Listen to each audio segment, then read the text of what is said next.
பேசுங்க, நீங்கள் தான் நல்லா பேசுவீங்கல்ல, பேசுங்க. உளுந்தூர்பேட்டைக்கு வந்து கடைசியில் வந்து மதிய சாப்பாடு ஆல்ரெடி வந்து ஸ்கிப் ஆயிடுச்சு. மதியம் சாப்பிடவே இல்லை. ஏன்னா இங்கே எல்லா கடையிலும் காலைல 10 மணியோட மூடிட்டாங்க. இங்கே மாநாடுக்காக முன்னெச்சரிக்கை நடவடிக்கை. சரி ராத்திரியே தான் கிடைக்குன்னு பார்த்தா ராத்திரியும் இல்லை. கடைசியாக நாங்கள் அங்கே இங்கே தேடி அரை ஷட்டர் இறங்கி வழக்கமாக இந்த கடைங்களை நைட்டு தட்டி வாங்குற ஃபீலிங்கை கொடுத்தாங்க. அப்படியே காமி அந்த இடத்துல சாருக்கு பீஸா ஹட்டு, எனக்கு என்னது கஜரி நாட்டுக்கோழி பிரியாணி. இந்த நேரத்தில் பட் என்ன பண்ணுறது, சாப்பிட எதுவும் கிடைக்காதப்ப பிரியாணியே கிடைக்கிறப்ப தாராளமாக சாப்பிடலாம். எல்லாருக்கும் வணக்கம். நேற்று உளுந்தூர்பேட்டையில் தமிழ் தேசிய எழுச்சி மாநாடு நடந்துச்சு. திரும்ப அவர்களுடைய பிறந்த நாளும் கூட. நேற்றைய தினத்திலிருந்து அங்க வந்து கூட்டம், அந்த மாநாடு நடந்தது, இதுதான் பேசுபொருளா இருக்கு. என்னன்னா அந்த மாநாட்டு மேடையில நானும் இருந்தேன், தொகுப்பாளரா அந்த நிகழ்வுக்கு நான் தான் இருந்தேன். அந்த வகையில நிகழ்ச்சி துவங்குற நேரம், அதுல இருந்த என்ன யார் யார் வரவேற்புரை வழங்க போறாங்க, தீர்மானங்கள் யார் வாசிக்க போறாரு, திரும்ப அவர்கள் எப்போ எழுச்சி உரை வழங்க போறாரு, இப்படின்னு ஒரு திட்டமிடல் இருந்தது. ஆனா என்ன ஆயிடுச்சு அப்படின்னா, திரும்ப அவர்கள் அந்த திடலுக்கு வர்றப்போவே கூட்டம் அவருடைய வந்து மேடை வரைக்கும் வந்துட்டாங்க. இன்னொன்னு அவர் ரேம்ப் வாக் போறப்ப கூட அவரால் போக முடியல. அதாவது அவர் எங்க வரையும் போகணும், அதுக்கான ஏற்பாடுகள்லாம் செஞ்சிருந்தாங்க. ஆனா அது எதுவுமே நடக்க முடியாத அளவுக்கு அங்க கூட்டம் ஏறிடுச்சு. இன்னொன்னு, நம்ம திரையில பார்த்த கூட்டம் மட்டும் தானே அப்படின்னா கிடையாது. ஏன்னா மாநாடு பாதியிலே முடியுது. நாங்க திரும்ப ரிட்டர்ன் வரப்போ உளுந்தூர்பேட்டை ஃபுல்லாவும் அந்த மாநாட்டுக்காக மக்கள் இன்னும் வந்துட்டே இருந்தாங்க. நிறைய பேர் வந்து அப்படியே யூட்டன் அடிங்க அப்படின்லாம் போயிட்டு இருந்தாங்க. ஒட்டுமொத்தமா அங்க வந்து நடந்தது என்ன அப்படின்னா, திரும்ப அவர்களை பார்க்கணும், அவர் கூட வீடியோ எடுக்கணும் அப்படின்ற ஒரு ஆர்வத்துல அங்க திரண்டிருந்த அந்த வயது இளைஞர்கள் எல்லாருமே வந்து அந்த ரேம்ப்ல ஏற ஆரம்பிச்சிட்டாங்க. மேடையில எந்த பக்கம்லாம் வந்து உள்ள வர முடியுமோ எல்லா பக்கமும் அவங்க உள்ள வர ஆரம்பிச்சிட்டாங்க.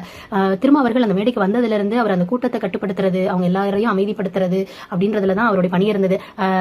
நம்ம ஃபர்ஸ்ட் ஆரம்பிக்கிறப்ப அவர் சொன்னது இவங்க செட்டில் கொஞ்சம் நேரம் ஆகும் அப்படின்னா அவர் நினைச்சாரு, செட்டில் ஆயிடுவாங்க அப்படின்னு நினைச்சாரு. ஆனா அந்த கூட்டம் வந்து தொடர்ந்து மேல ஒவ்வொருத்தரா மேல வர வரத அவரும் என்னென்னமோ சொல்லி பாக்குறாரு, முடியல. ஆனாலும் தீர்மானம் வரைக்கும் அது பேசிடலாம் அப்படின்னு நினைச்சாங்க. அந்த தீர்மானங்களையும் சொல்ல முடியாம ஒரு கட்டத்துல யாருக்கும் எதுவும் ஆயிடக்கூடாது அப்படின்றதுல என்ன பாக்குறாங்க, எல்லாரும் கட் அவுட்ல ஏறாங்க, இருக்க லைட்ல ஏறாங்க, அவரும் சொல்றாரு ஒரு கட்டத்துல இங்க எதுவும் நடந்துடக்கூடாது அப்படின்றதாலேயே மாநாட்டை முடிக்க வேண்டிய ஒரு சூழல் வந்துருச்சு. என்னன்னா, அதாவது ஒரு தலைவர் அவர் மேல இருக்கக்கூடிய பாசத்தால அவங்க அங்க வராங்க, அவர் பேச்சுக்கு இணங்க அந்த மாநாட்டுக்கு வந்திருக்காங்க அப்படின்னாலும் அங்க சொல்றது அவரு தானே அமைதியா இருங்கன்றாரு. ஏன்னா எல்லாரும் பாக்குறாங்க திரும்ப என்ன பேச போறாரு அப்படின்றது கவனமா இருக்கும். இந்த நேரத்துல அவருடைய பேச்சு என்ன தாக்கத்தை ஏற்படுத்தும் அப்படின்னு பார்க்கக்கூடிய நேரத்துல வந்தவங்க அந்த எழுச்சி இருந்தது அப்படின்னா அத்தனை பேர் வந்திருந்தாங்க. இத்தனை, அதாவது நினைச்சதை தாண்டி நிறைய பேர் வந்திருந்தாங்க. ஆனா அந்த மாநாட்டோட நோக்கம், தலைவர் என்ன பேசணும்னு நினைச்சாரு அது எல்லாத்தையுமே முழுசா கேட்க முடியலையே. ஒரு கட்டத்துல அவர் மேலே விழ ஆரம்பிச்சிட்டாங்க. இத்தனை கூட்டத்துக்கு நடுவுல நாங்க நிக்கிறோம், அவரு நீ போயிடுமா பத்திரமா அப்படின்லாம் என்கிட்ட சொல்ல செஞ்சாரு. ஆனா என்ன ஆயிடுச்சு அப்படின்னா, அவராலேயே ஒரு கட்டத்துல அங்க நிக்க முடியல. அவருக்கே அது அவருக்கு என்ன ஆகுமோ அப்படின்ற மாதிரி ஆயிருச்சு. அந்த வீடியோ எல்லாம் கூட பாத்துருப்போம். அவர் வந்து வண்டிக்கு போகணும் அப்படின்ற மாதிரி எந்த வழியில போறதுன்னே தெரியாம கூட்டம் எங்கிட்டு கொஞ்சம் நான் வந்து போக முடியுமா அப்படின்னு போய் கன்சோல் பக்கத்துல போயிட்டாரு. அங்கதான் அவருக்கு வந்து ஒரு மாதிரி ஆச்சு. அதுக்கு பின்னாடி நிர்வாகிகள் எல்லாம் போய் அவர் அங்கிருந்து மீட்டு அவரை பத்திரமா அனுப்புறதே ஒரு பெரிய வேலையாயிருச்சு. அதாவது தலைவர்கள் வர்றது, பேசுறது, அவங்க நமக்காக நிக்கிறாங்க, அவர் வந்து ஒருத்தவங்களை பண்படுத்தி அவங்களுக்கான உரிமைகளுக்காக பேசுறாங்க, அவங்களுக்கான விஷயங்களை செய்யறாங்க அப்படின்றப்போ அந்த நோக்கம், மாநாடு எதுக்காக நடத்தப்படுது, அதுக்கான நோக்கம் அதெல்லாம் நேற்று பேச முடியலையே அப்படின்ற ஒரு வருத்தம் நிறைய பேருக்கு இருந்துச்சு. அது இன்னைக்கு வந்து ஒரு விமர்சனத்திற்கும் உள்ளாகி இருக்கு இல்லையா.